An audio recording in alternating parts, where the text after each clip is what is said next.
never slow up. No, I don't take the fakeness. If you wanna play tough, I wanna hate this, I'll always show up. Marc Marquez amankan podium di Motegi, bos Ducati tak bisa sembunyikan kebanggaan. Sirkuit Twin Ring Motegi, Jepang, kembali menjadi saksi dari duel penuh drama di sprint race MotoGP 2025. Jika pada umumnya perhatian tertuju pada sang pemenang, kali ini sorotan justru mengarah kepada Marc Marquez. Bukan karena ia meraih kemenangan, melainkan bagaimana ia bertarung dengan segala keterbatasan sepanjang balapan dan tetap berhasil mengamankan podium. Di atas kertas, hasil akhir sprint race ini tampak sederhana. Francesco Bagnaia dari Ducati Lenovo finish pertama, Marquez di posisi kedua, dan Pedro Acosta dari Red Bull KTM melengkapi podium di posisi ketiga. Namun jika ditelusuri lebih dalam, jalan yang dilalui Marquez menuju podium sama sekali tidak mudah. Sejak awal start, terlihat jelas bahwa Marquez mengalami kesulitan menemukan ritme balap. Motor Ducati Desmos edisi GP25 yang biasanya begitu jinak di tangannya, kali ini kerap terlihat memaksa Marquez bekerja lebih keras. Beberapa kali ia tampak melebar saat masuk tikungan, terutama di sektor kedua yang dikenal teknis dan menuntut presisi pengereman.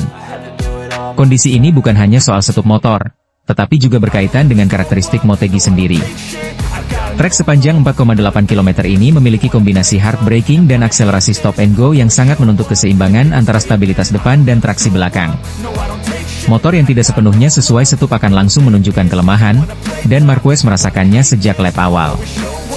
Namun disinilah kualitas seorang juara dunia 8 kali terlihat. Alih-alih menyerah dan membiarkan ritme yang kurang ideal membuatnya kehilangan posisi, Marquez mengandalkan kecerdasan balapnya. Ia tahu kapan harus memaksa, kapan harus bertahan, dan bagaimana mengelola ban agar tetap bisa bertarung hingga akhir laps. Di sisi lain, Francesco Bagnaia seolah menemukan kembali sentuhannya. Setelah beberapa sprint race awal musim berjalan sulit, kali ini ia mampu mengendalikan jalannya lomba dengan tenang. Start mulus, pace stabil, dan minim kesalahan membuatnya nyaris tak tersentuh hingga garis finish. Bagi Bagnaia, kemenangan ini bukan sekadar tambahan poin. Lebih dari itu, kemenangan di kandang Honda ini menjadi pembuktian bahwa ia belum habis dan masih bisa memberi tekanan besar dalam perebutan gelar juara. Sementara itu, Pedro Acosta sekali lagi menunjukkan konsistensinya. Finish ketiga di belakang dua nama besar bukanlah hasil kecil. Justru ini menandakan bahwa dia terus berkembang dengan kecepatan menakutkan. Ia bukan sekadar pendatang baru yang beruntung, melainkan sudah menjadi pesaing serius di papan atas. Meski Bagnaia yang memenangkan balapan, Gigi Dall'Igna, manajer Ducati, tak bisa menyembunyikan rasa bangganya terhadap Marc Marquez. Bagi Dall'Igna, podium kali ini lebih dari sekadar angka. Ia melihat bagaimana Marquez berjuang keras di atas motor yang tidak sepenuhnya sesuai dengan kebutuhannya, namun tetap mampu mengeluarkan performa maksimal. Marc menunjukkan mentalitas seorang juara. Dalam kondisi sulit sekalipun, ia tetap bisa mengamankan hasil penting. Inilah alasan Ducati berani mengambil risiko merekrutnya, ujar Dall'Igna dengan nada puas. Dengan tambahan poin dari posisi kedua ini, peluang Marquez untuk segera mengunci gelar dunia ke-9-nya semakin terbuka lebar. Sprint race hanyalah pemanasan, karena balapan utama pada hari Minggu akan menjadi penentu besar. Jika Marquez mampu tampil konsisten dan meminimalisir kesalahan, bukan mustahil gelar juara dunia bisa ditentukan lebih cepat dari perkiraan. Balapan di Motegi membuktikan satu hal. MotoGP bukan hanya tentang kecepatan motor, melainkan juga tentang kekuatan mental dan kecerdasan strategi pembalap. Marquez menunjukkan bahwa meski dalam kondisi tidak ideal, pengalaman dan keberaniannya mampu membuat perbedaan.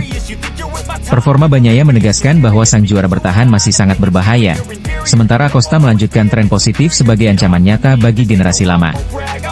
Namun cerita terbesar tetaplah perjuangan Marquez, yang sekali lagi membuktikan mengapa ia dijuluki The End of Cervera. Kecil, ulet, tak kenal menyerah.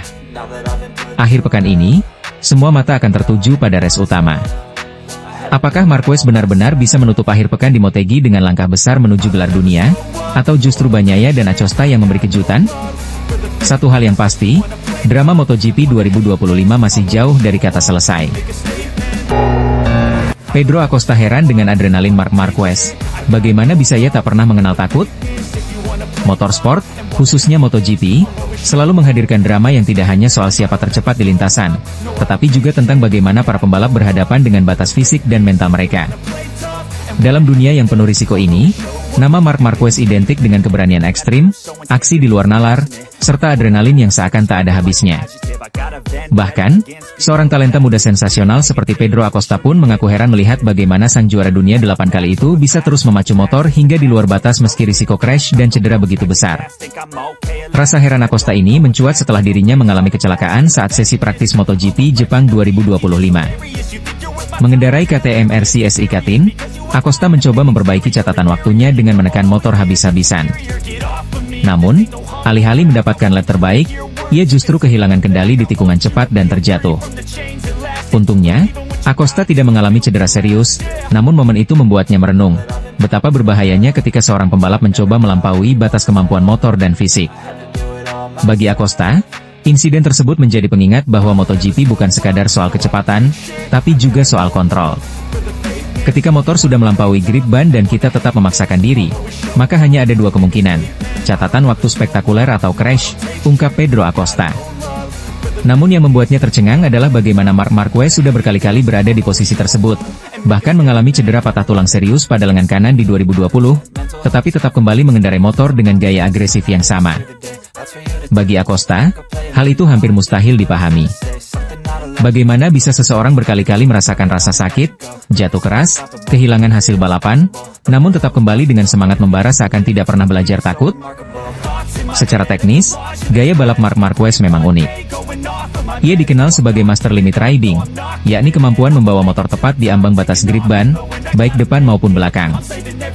Banyak analis menyebut, Marquez adalah pembalap yang mampu mendengarkan motor hingga detail terkecil. Kapan ban akan kehilangan traksi, kapan suspensi akan ambruk, hingga momen tubuhnya harus diposisikan keluar lintasan untuk menyeimbangkan motor. Namun, bermain di ambang batas seperti itu selalu punya konsekuensi. Crash menjadi hal yang sangat wajar, bahkan rutin, bagi Marquez.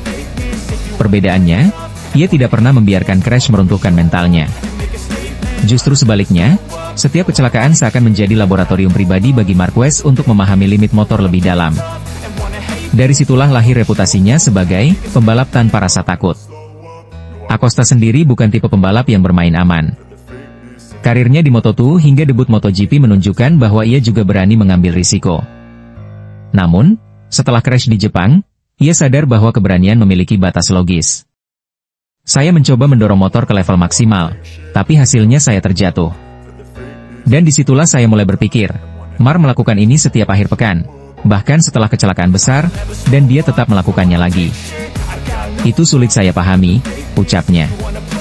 Pembalap asal Spanyol itu menambahkan, ada perbedaan besar antara sekadar berani dengan benar-benar hidup bersama adrenalin. Marquez, menurutnya, bukan hanya mengendalikan motor, tetapi juga mengendalikan rasa takut yang normalnya dialami oleh manusia biasa. Analisa psikolog olahraga menilai bahwa keberanian Marquez lahir bukan semata karena bakat, tapi juga mentalitas yang ditempa sejak kecil. Marquez tumbuh dengan keyakinan bahwa crash adalah bagian dari proses belajar, bukan sesuatu yang harus dihindari. Itu yang membedakannya dari mayoritas pembalap lain.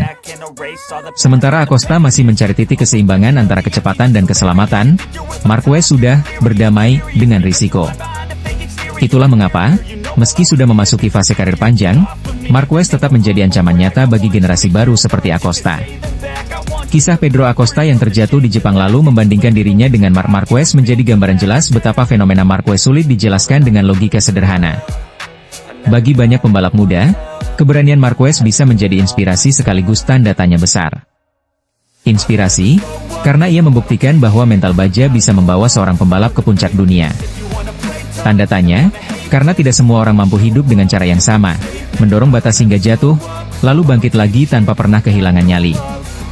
Acosta mungkin belum menemukan jawabannya, tapi satu hal pasti, rasa heran yang ia ungkapkan hanya menegaskan betapa uniknya Marc Marquez di dunia MotoGP. Dan justru karena itulah, setiap langkahnya di lintasan selalu dinanti dengan penuh rasa penasaran.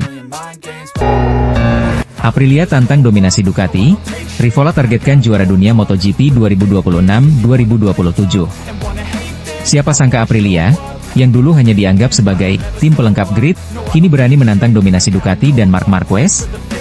Keyakinan itu disampaikan langsung oleh CEO Aprilia Racing, Massimo Rivola. Ia menegaskan bahwa tim asal Noale sudah menyiapkan diri bukan hanya untuk meramaikan persaingan, tapi juga membidik gelar dunia MotoGP dalam 2 musim ke depan. Target kami jelas, 2026 kami ingin bersaing memperebutkan gelar.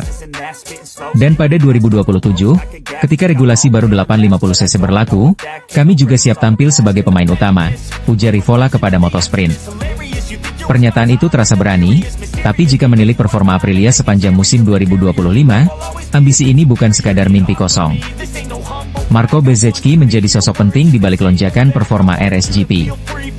Sejak seri Inggris pada Mei 2025, ia secara konsisten hadir sebagai rival terdekat Marc Marquez. Hasilnya, Bezzecchi kini menempati peringkat keempat klasemen sementara dan berstatus sebagai pembalap non-Ducati terbaik. Konsistensi Bezzecchi membuktikan bahwa RSGP bukan lagi motor yang hanya mengandalkan momen kejutan. Motor ini sudah matang, stabil, dan bisa bersaing dengan mesin-mesin paling kuat di lintasan. Kisah Jorge Martin bersama Aprilia juga menarik. Sempat absen 10 seri awal akibat cedera dan terlibat ketegangan dengan tim, sang juara dunia bertahan kini mulai menemukan ritmenya.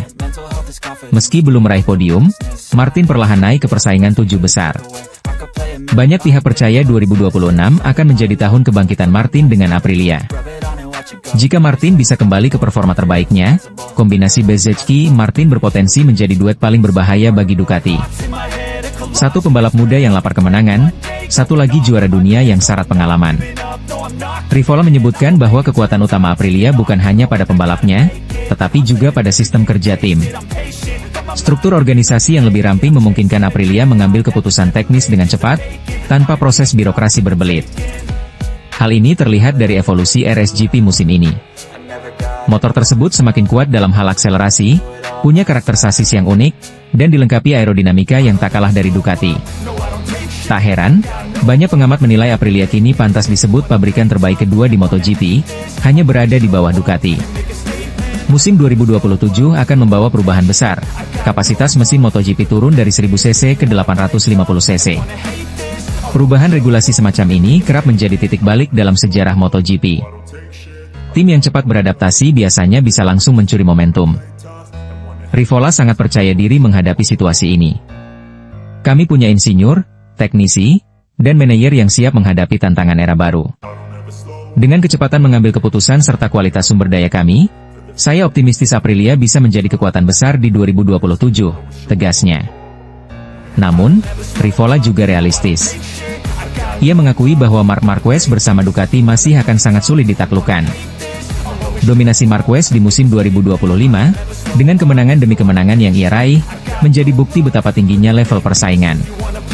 Untuk juara dunia, Anda harus mengalahkan yang terbaik. Dan saat ini, Marquez dan Ducati adalah standar tertinggi, tambah Rivola. Jika menilik sejarah MotoGP, klaim Rivola cukup beralasan. Aprilia kini punya 2 pembalap kompetitif, motor yang terus berkembang, dan organisasi yang semakin solid. Faktor regulasi 2027 juga bisa membuka jalan, apalagi tim sebesar Ducati biasanya lebih sulit bergerak cepat saat aturan berubah. Namun, apakah semua ini cukup untuk mematahkan dominasi Marquez? Inilah yang masih menjadi tanda tanya besar. Marquez bukan hanya pembalap cepat, tapi juga sangat cerdas dalam membaca balapan dan beradaptasi. Terlepas dari tantangan besar yang menanti, satu hal jelas, Aprilia bukan lagi tim kecil di MotoGP. Mereka punya arah, punya strategi, dan punya keyakinan untuk menembus batas. Tahun 2026 bisa menjadi momen pembuktian, sementara 2027 bisa jadi era baru bagi pabrikan asal Italia ini. Kini, fans MotoGP tinggal menunggu. Apakah Aprilia benar-benar bisa mengubah optimisme Rivola menjadi kenyataan, atau mereka hanya akan tetap berada di bayang-bayang Ducati dan Marquez? Alvaro Bautista ungkap sisi lain Marc Marquez, bakat besar yang bisa hambat pengembangan motor? Bagaimana jika seorang pembalap begitu hebat hingga membuat timnya justru kesulitan berkembang? Inilah pertanyaan menarik yang dilontarkan Alvaro Bautista, juara dunia 2 kali World Superbike sekaligus mantan pembalap MotoGP. Bautista mengenang masa lalu sekaligus menyoroti fenomena Marc Marquez yang kini tengah mendominasi MotoGP 2025. Dominasi Marquez memang tak terbantahkan. Kemenangan di San Marino, kandang Valentino Rossi, membuktikan bahwa ia masih menjadi sosok menakutkan. Dengan koleksi 512 poin dan 25 kemenangan, gabungan sprint dan balapan utama, Marquez kini hanya menunggu waktu mengunci gelar dunia ketujuhnya di kelas Premier, yang bisa saja terjadi di GP Jepang 26-28 September mendatang. Di sisi lain, ketangguhan Marquez menciptakan kontras mencolok dengan rekan setimnya Francesco Bagnaia yang justru kesulitan sepanjang musim. Bagnaia kerap tampil lamban, kehilangan kepercayaan diri, dan gagal menunjukkan level juara dunia yang pernah ia sandang. Sementara Fabio Di Giannantonio dari VR46 juga belum bisa konsisten dengan Ducati GP25. Padahal, ketiganya sama-sama menggunakan motor pabrikan yang identik, Desmosedici GP25. Namun anomali terjadi, hanya Marquez yang mampu langsung tancap gas dan mendominasi, sementara yang lain masih tertatih. Situasi inilah yang membuat Bautista angkat bicara. Bautista tak menutup mata terhadap bakat besar Marquez. Namun ia mengingatkan bahwa Marquez adalah tipe pembalap yang berorientasi pada kecepatan pribadi, bukan pengembangan motor secara menyeluruh. Mar itu orang yang selalu cepat, ngebut. Kalau soal bagaimana mesin ini bekerja, dia tidak peduli, ujar Bautista, mengenang pengalaman ketika masih di MotoGP. Bautista menambahkan, ketika Marquez mengatakan sebuah komponen bekerja dengan baik, sulit bagi tim untuk menilai secara objektif. Pasalnya, catatan waktunya selalu impresif, membuat semua orang berpikir bahwa part tersebut pasti bagus, padahal bisa jadi itu murni karena skill Marquez. Bautista juga membandingkan era Marquez dengan Dani Pedrosa di Repsol Honda. Menurutnya, ketika Pedrosa yang fokus mengembangkan motor, semua pembalap Honda bisa merasakan dampak positif. Namun ketika Marquez datang pada 2013, situasinya berubah. Di tahun pertama, Mar sangat cepat dan langsung juara dunia. Tapi sejak dia mulai membangun motornya, dia tetap sangat cepat. Namun pembalap lain tidak, kenang Bautista. Artinya, pengembangan motor di era Marquez lebih mengarah pada gaya balapnya sendiri yang unik dan ekstrim. Motor jadi terasa cocok untuk Marquez, tapi tidak selalu ramah bagi pembalap lain di tim. Bautista menegaskan, Marquez punya bakat personal yang sangat jarang ditemui. Cara mengendarainya bahkan sering tak masuk akal. Mar sangat bagus, cukup bagi dia jika motornya berhenti di sini dan masuk, sudah begitu saja. Sedangkan pembalap lain butuh rasa percaya diri saat mengerem dan menikung. Kalau Mark, dia tidak peduli, jelas Bautista. Inilah yang membuat Marquez mampu menang dengan kondisi motor yang bagi pembalap lain mungkin sulit dijinakkan. Namun konsekuensinya, motor yang dikembangkan berdasarkan feeling Marquez tidak selalu sesuai dengan kebutuhan mayoritas pembalap. Bautista bahkan menceritakan kisah lucu dari masa lalu. Dani Pedrosa kerap mencoba komponen baru dan berkata tidak cocok. Lalu komponen yang sama dipasang ke motor Marquez, dan ia tetap bisa melaju kencang serta menang. Situasi ini membuat tim bingung. Apakah komponennya benar-benar bagus atau itu semata karena kejeniusan Marquez? Ketika orang ini bilang, ya, semua orang melihat waktunya dan berkata, harus berhasil, karena orang ini gila, tutur Bautista sambil tertawa. Apa yang diungkap Bautista menggambarkan dilema klasik di MotoGP. Memiliki pembalap jenius seperti Marquez jelas mendatangkan gelar. Namun di sisi lain, tim bisa buntu dalam pengembangan karena motor jadi terlalu spesifik untuk satu gaya balap. Fenomena ini sudah terlihat sejak Honda, dan kini mungkin kembali menghantui Ducati. Walau Desmosedici GP25 terbukti jadi motor terbaik dengan Marquez, belum tentu Bagnaia atau Di Gia bisa mengekstrak performa serupa. Komentar Alvaro Bautista memberikan perspektif menarik. Dominasi Marquez bukan hanya soal kemenangan, tapi juga bagaimana dia mengubah arah tim. Di satu sisi, dia membawa trofi dan kejayaan. Di sisi lain, tim bisa kesulitan membaca kebutuhan motor secara universal. Satu hal yang pasti, Marquez tetaplah pembalap langka dengan bakat luar biasa. Tetapi seperti kata Bautista, ada harga yang harus dibayar ketika memiliki seorang jenius. Motor akan selalu terlihat bekerja sempurna di tangannya, namun belum tentu untuk yang lain.